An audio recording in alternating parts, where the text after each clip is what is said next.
हाँ जी दोस्तों, हस्बैंड को डाइवोर्स चाहिए, वाइफ कहती है मुझे साथ में रहना है, मुझे डाइवोर्स नहीं देना। ऐसी सिचुएशन में जज अपना क्या फैसला सुनाता है और कौन से ग्राउंड पे जज का फैसला आता है डाइवोर्स के और कितना इसमें टाइम लगता है? हस्बैंड को डाइवोर्स लेने के लिए कौन-कौन से ग्राउंड इंक्लूड करने चाहिए, कौन से एविडेंस लगाने चाहिए और कितने टाइप के डाइवोर्स होते हैं? आज की वीडियो में हम इन्हीं बातों के बारे में बात करेंगे। आप वीडियो में एंड तक बने रहें। मेरी वीडियो अगर आपको इन्फॉर्मेटिव लगे तो इसको लाइक, शेयर, सब्सक्राइब ज़रूर करें ताकि और लोगों तक भी इन्फॉर्मेशन पहुंच जाए। नमस्कार जी, मेरा नाम है एडवोकेट राहुल सिंह। आज हम बात कर रहे हैं जब ऐसी सिचुएशन आती है, हस्बैंड डाइवोर्स केस फाइल कर देता है, लेकिन वाइफ कहती है भई मुझे तो साथ में रहना है। लेकिन वो साथ में भी नहीं रहती, चाहते हुए भी वो साथ नहीं रहती। ऐसी सिचुएशन में क्या होता है? देखिए, पहले तो हम उन सिचुएशन को देख लेते हैं कि क्या कौन-कौन सी सिचुएशंस होती हैं। पहली सिचुएशन होती है जब वाइफ और हस्बैंड एक छत के नीचे रहते हैं और उनके बीच में कुछ टेम्परामेंटल डिफरेंसेस आ जाते हैं, तब डाइवोर्स केस फाइल कर देता है हस्बैंड। जैसे मेंटल क्रूरल्टी के बेस पे या फिजिकल क्रूरल्टी के बेस पे। तो इस सिचुएशन में जज का क्या डिसीजन रहता है? दूसरा, जब हस्बैंड वाइफ और उनके बीच में एक बच्चा होता है, तीनों एक छत के नीचे रहते हैं, लेकिन हस्बैंड वाइफ के बीच में ऐसा कोई भी वो रिलेशनशिप नहीं रहता, बस उनके बीच में एक टेम्परामेंटल डिफरेंसेस मनमुटाव रहता है। तो ऐसी सिचुएशन में जज का क्या डिसीजन रहेगा? बच्चे को मद्देनजर देखते हुए। तीसरी सिचुएशन आती है कि जब हस्बैंड वाइफ दोनों अलग-अलग हैं, वाइफ अपने मायके में है, हस्बैंड अपने घर पे है और उनके बीच में कोई बच्चा नहीं है और छोटी मतलब शॉर्ट स्पैन ऑफ मैरिज का टाइम है। तो ऐसी सिचुएशन में जज अपना क्या डिसीजन देगा?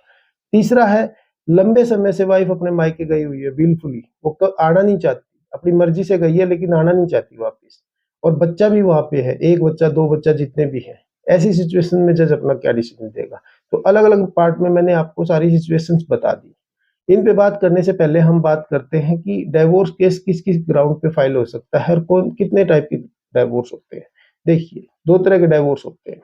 एक होता है कंटेस्टेड डाइवोर्स, जिसको हम मेंटल और फिजिकल क्रूरल्टी के बेस पे भी हम डाल सकते हैं। दूसरा, अडल्ट्री के बेस पे भी हस्बैंड डाल सकता है। तीसरा ग्राउंड है उसमें कि भाई डेजर्शन, अगर विलफुल डेजर्शन है, वाइफ अगर बिना किसी के कारण बताए आपको छोड़ के गई हुई है, तो उस बेस में भी आप डाइवोर्स केस डाल सकते हो। तो ये तो हो गए कंटेस्टेड डाइवोर्स के बारे में, जिसमें एक तरफ एक एक कपल है जो भी हस्बैंड या वाइफ कोई भी फाइल कर सकता है, इन ग्राउंड के बेस पे। बेसिकली ये यही जनरल ट्रेंड में चल रहे हैं। उसके बाद फिर दूसरा होता है रजामंदी से तलाक, म्यूचुअल डाइवोर्स। आज की वीडियो में उस बारे में बात नहीं करेंगे, हम सिर्फ बात करेंगे कंटेस्टेड डाइवोर्स के बारे में। तो कंटेस्टेड डाइवोर्स में क्या होता है? जब ये केस हम कोर्ट में फाइल करते हैं, मान लो आपने मेंटल क्रूरल्टी के बेस पे डाइवोर्स केस फाइल कर दिया और सिचुएशन क्या आती है कि हस्बैंड वाइफ एक ही छत के नीचे रह रहे हैं, तो उसमें जज क्या आपको कैसे कंसीडर करेगा, कैसे डाइवोर्स ग्रांट करेगा हस्बैंड के फेवर में? तो ये सिचुएशन को करने के लिए क्या करना होता है? देखिए, जब जज के पास फाइल जाएगी, तो सबसे पहले जज देखेगा कि कितनी पुरानी शादी है और शादी में कितने बच्चे हैं इन्वॉल्व। अगर मान लो इस दौरान वाइफ अपनी तरफ से एक 24 of the Hindu marriage act की एक खर्चे की एप्लीकेशन भी लगा देती है उसमें, तो जज का इंटरेस्ट सबसे पहले उस एप्लीकेशन को डिसाइड करने में रहता है। वो पहले वो एप्लीकेशन डिसाइड करेगा कि भाई इनका मेंटेनेंस डिसाइड करो। अगर बच्चा भी इन्वॉल्व है, तो उसमें 26 की हिंदू मैरिज एक्ट की एप्लीकेशन लगेगी। तो उसमें फिर वो उसके लिए मेंटेनेंस के लिए रहेगा और बच्चा अगर मदर के पास है और फादर को कस्टडी भी चाहिए, तो वो कस्टडी और visitation right 26 of the Hindu marriage act में आ जाते हैं। तो ये सारे सेक्शंस उसमें इन्वॉल्व रहते हैं। अब बात करते हैं कि भाई ग्राउंड पे जज जाता है या रियलिटी में क्या वो डिसीजन देता है। देखो, जज का डिसीजन हमेशा आएगा तो मेरिट पे ही केस के, जो आपका केस का मेरिट है, जो जिसमें आपने एविडेंस दे रखे सारी चीजें, लेकिन कुछ टाइम आपको लग सकता है उसमें। सबसे पहला क्या होता है, जैसे ही आपकी मेंटेनेंस वगैरह वाइफ की होगी, तो सबसे पहले जज उनको मेंटेनेंस को डिसाइड करेगा। फिर उसके बाद देखेगा, दूसरी सिचुएशन वो देखेगा कि क्या इनके बीच में कोई रिकंसिलिएशन के चांसेस है, इनके बीच में कोई दोबारा से रीयूनियन यानी कि साथ में रहने की कोई पॉसिबिलिटी है, तो जज इस चीज को देखेगा।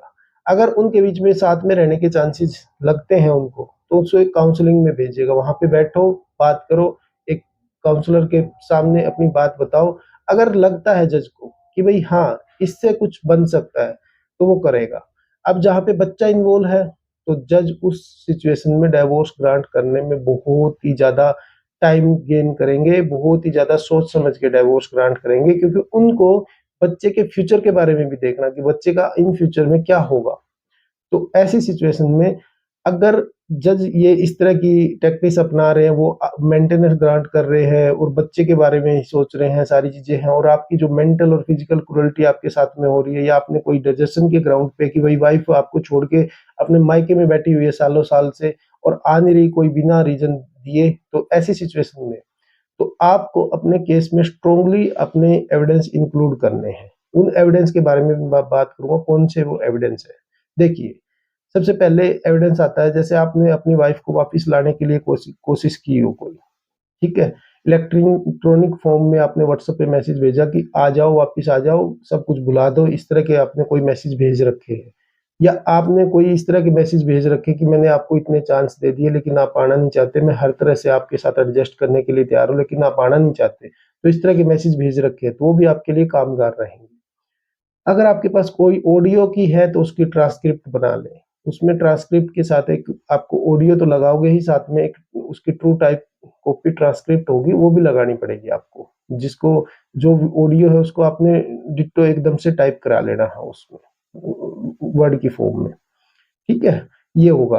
अब तीसरा ये होगा, अगर आपने अडल्ट्री के बेस पे डाइवोर्स केस डाल रखा है तो उसमें क्या फाइल करना है आपको, उसमें भी आपको स्ट्रॉन्ग ग्राउंड वही लेने हैं। जैसे अगर हस्बैंड वाइफ के बीच में ये पता चल जाता है भाई वो वाइफ है एक्स्ट्रा मैरिटल अफेयर में चल रही है, तो ऐसी सिचुएशन में आप एक सिंपल सा एक वीडियो या ऑडियो देखो, या फिर एक व्हाट्सएप में कोई मैसेज देखो जहाँ पे आपको लगता है कि आपकी वाइफ का कोई मतलब एक्स्ट्रा मैरिटल अफेयर है या किसी और के साथ में वो है, लेकिन उनमें वही चीजें देखो कि जहाँ पे वो ऐसी ऑब्जेक्शनेबल बातें हो रखी है, जैसे कहीं पे कोई उनके बीच में फिजिकल इंटीमेसी की बात हो रखी है, या आई लव यू या इस तरह की कोई बातें हो रखी है, या कोई किसिंग, या कोई फिजिकल वो दिखा रहे कि भाई यहाँ मिलो, यहाँ पे वो करो, तो इस तरह की कोई है तो वो आपको एज ए व्हाट्सएप में मिल जाएगी, स्क्रीनशॉट ले लो उसके और उनको कोर्ट में फाइल करो। और साथ में ही जब भी आप कोई भी इलेक्ट्रॉनिक एविडेंस फाइल करोगे तो उसके साथ में 65B का इंडियन एविडेंस एक्ट का